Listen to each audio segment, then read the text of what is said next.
আমরা একদম বেসিক পার্টের যে মানে স্পোকেনে আমরা বেসিক পার্টের যে পার্টটা আমরা এখন শিখবো সেটা হলো এম দিয়ে। এম দিয়ে আমরা কিভাবে প্র্যাকটিস করব ইংলিশ স্পোকেনের জন্য সেটা আমরা এখানে উপস্থাপন করব। আমি একজন শিক্ষক। I am a teacher. আমি একজন শিক্ষক না। I am a not a teacher.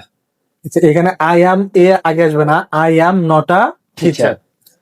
আমি কি একজন শিক্ষক? Am I a teacher? আমি কি একজন শিক্ষক না? Am I not a teacher?